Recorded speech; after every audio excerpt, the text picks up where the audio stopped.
Book of Fragapatti, Chapter 17. On the way to Zeredho, Fragapatti and his host in the Avalanza were joined by a ship of 1,000 million explorers from the north regions, 1,000 times farther than the North Star, of the seventh magnitude of light, even 3 higher than Fragapatti.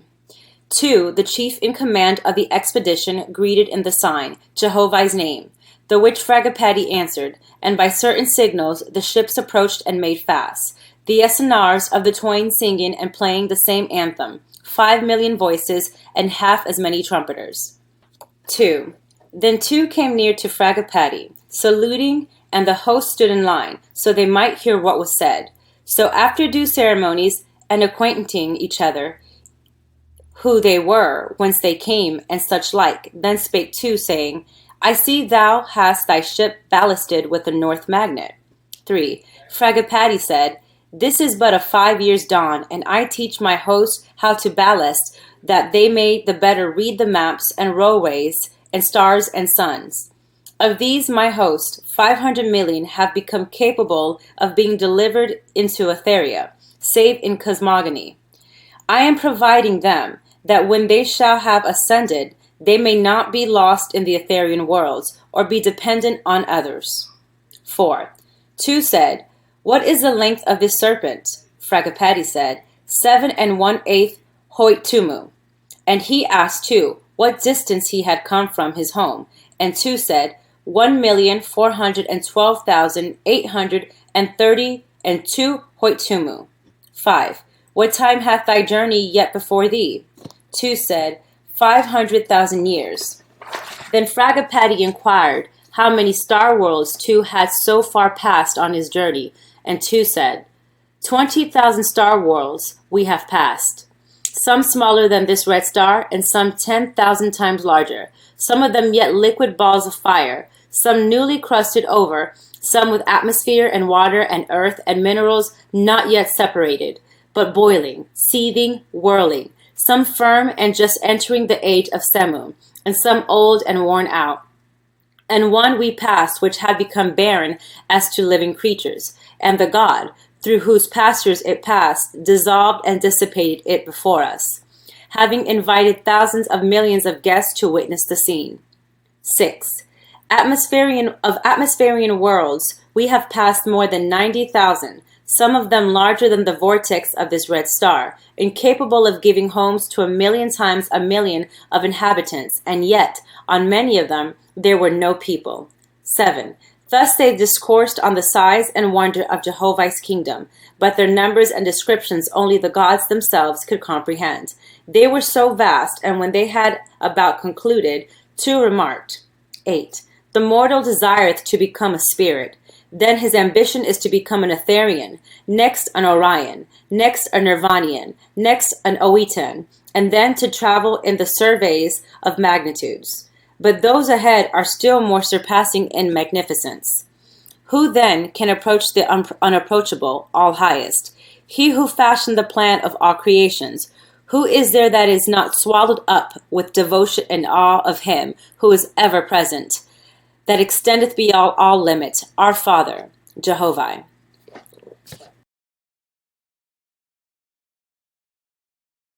Chapter 18. When they drew near Zeredho, 2 with his ship and host withdrew, duly saluting, and they sped on their journey. But Fragapatti halted on the borders of Zeredho and landed 700 millions of his host, the others remaining aboard. 2. Again, the Avalanza put forth. Fragapatti said, Now will I visit Yatante, Lord God of North Gautama, and see what he hath accomplished, and perchance he will accompany us to Ipsiagi, to see Hapacha, my well-loved god of the west wind. 3. Now when they came to the sea of Tevawatich, they raised the Avalanza 50,000 miles, for the benefit of Hoab. For here lieth the roadway of Thames, whither pass countless numbers of fleets filled with students in the dismembered works belonging to the earth. 4. Here the students learn the process of condensation and the process of dissolution of meteoric stones and small planets, such as a mortal could walk around one of them in a day. On the outer extreme of the sea, The nebulae is in constant waves, where the vortices play, condensing and bursting, like whirlwinds on the earth of corporeal ocean. 5. Here Fragapatti explained, saying, In this thou shalt behold the wisdom of Jehovah, and the uniformity of his works. Here lieth the first belt away from the earth, capable of having nebulae condensed into meteoric stones. All nebulae lying nearer than this to the earth's surface is either attracted to the earth or repulsed from it. Compute, therefore, the distance of this belt from the earth, together with its density, and thou shalt find that is the same distance that the work belts are, with the stars in the firmament of the size of the earth, and of its density and velocity. The first work belt of the sun is, therefore, the place of its nearest planet. The second work belt is the place of its next nearest planet, and so on. And these work belts are all graded in distances accordingly as I have spoken. 6. Jehovah hath said, 2 ways have I created for my mathematicians to prove my works. One is, to measure that which is near at hand, in order to determine that which is far off. The other is, to observe that which is far off, in order to determine that which is near. For, since man could not measure the work belts of this world, I provided him with means to determine the work belts of the sun, so that he might the better comprehend his own world. 7. That man might find still further evidence of the earth's work belts. I created the nearest one with different densities, so that not every year on earth would be alike as to heat and cold. And in certain cycles of Dan I condensed the first work belts, so that the sun seemeth to mortals as if in eclipse. For it is upon this belt that my cycles of Danha give either light or darkness to mortals spiritually. 8. Let man compute my times for his own profit. I created the first work to gain in rotation faster than the earth, 1 year for every 11. So that when the work hath made 12 of its own years, the earth shall have completed 11 years. 9. Fragapatti caused the avalanche to be driven in amidst a forest of whirlwinds, to illustrate and to explain, so that the host might observe it. He said, Thou shalt perceive now that such stones as are condensed beneath the apex fall to the earth, whilst those ascending frequently rise toward the lighter plateau and explode, to be attracted back within the work belt. This belt compareth unto the cloud belt near the earth. Thither the wind currents make raindrops and snowflakes. Here the currents make the first nebulous formations that come under the name Corpor. 10. While Fragapatti was thus discoursing, the avalanche rocked to and fro, and many of the people perceived now, more than ever, the knowledge and power required by angels and gods to contend successfully with the elements. But the beauty and grandeur of these fountains, these fire spouts and whirlwinds on fire, together with the roar and whistling of the flying stones, so enraptured Hoab and his host, they could do naught but look and wonder at the glory thereof. 11. For 7 days and 7 nights did Fragapatti and his host travel in this work belt, observing and studying these miniature worlds, creating and dissipating, and on the 8th day the avalanche was lowered beneath the currents, and they sailed direct for the kingdom of Yatante, Lord God of North Gautama, piloted by messengers well acquainted with the course. But not being in a much frequented roadway, they encountered few ships or processions of other gods. 12. Yatante had been apprised of Fragapatti's coming, and had accordingly notified his kingdom, and summoned 70 of his lords to his capital, which was named after himself. So Yatante commanded his Otivan to be put in order and lighted, and having provided 500 esenars in addition to his crew, together with his lords and 10,000 attendants, went forth to the border of Hagak, 1,000 miles, to meet Fragapatti. 13. But lo and behold, the Otivan was only as a small boat is to a ship, when compared to the Avalanza, and accordingly, when they approached each other, Fragapatti caused the front of the Avalanza to be open, and at this place the Otivan entered within the walls and was made fast, and the host of the Otivan came out and were received with great joy by Fragapatti and his people. Chapter 19. 1,000 miles north of the northern line of the sun of the earth, in the middle betwixt the east and west front of North Gautama, and from the earth upward, and without intervening space, 500 miles, had Yatante founded his kingdom, and hither it was the Fragapatti came to see him. 500 miles westward lay Ipsialgi, extending north and south 2,000 miles, where reigned the good faithist Hapacha, styled god of the west wind. 2. After the Avalanza reached Yatante's capital, and the host duly landed in the lower heaven, Yatante ascended his throne, and after due ceremonies of welcome and thanksgiving, and with music rendering praise to the All-High, Yatante proclaimed recreation for 3 days and 3 nights. 3. Then spake Fragapatti to him, saying, I am glad of this, because I desire to hear the story of thy adventures, and of thy success in this kingdom. For thy record must also be my record, to be taken with us, at the end of this dawn, to heaven above. Hoab and his host shall also hear thy words. 4. Yatante replied, What I have done, I have done. Nevertheless, he who hath built great kingdoms may find little to admire in a small one. 5. Fragapatti said, I have seen old men who doted more on a grandchild than on a large family they had bred themselves. And is it not a wise provision of our Creator that he bestowed us with such means as enableth us at all times to live over again our past history in the young? Every hour we find a new way open to remind us of our follies in youth, and also a new channel in which to behold Jehovah's wisdom. 6. Yatante said, If a man convert his neighbor from evil into good, 2 great things are accomplished, the triumph of the man and the reformation of the neighbor. If, on the other hand, a man fail to convert his neighbor from evil to good, 2 misfortunes have transpired, which are the disappointment of one and the loss of glory to Jehovah. It is a strong man that can recount his own failures and say he glorifieth the Father because thereof. 7. Fragapatti said, How shall we measure magnitudes, O Yatante? Hath not a mortal that hath delivered one Druk into light as great a glory as a God that delivereth hundreds of thousands? Is not the one as great in magnitude as the other? According to our worthiness and righteous persistence, no matter what our limit is not this the greatest glory? Jehovah gave to man to first learn to deliver himself, to master himself, to rule himself in the all-highest. He who can do this is a great ruler. And in the next time, Jehovah giveth him to rule over a small kingdom, perhaps a drunkard, or a wanton, or even over his own family to righteousness. He that doeth this is a great ruler. Is not then man's persistence in righteousness the whole glory of his kingdom? 8. Yatante said, The Father knoweth, to try and to try and to try. This is the sum of the good a man doeth. And yet, what man is there in heaven or on earth but can find an apology for the good work he accomplisheth? Doth not the poor man say, Oh, if I had this, what great good would I accomplish?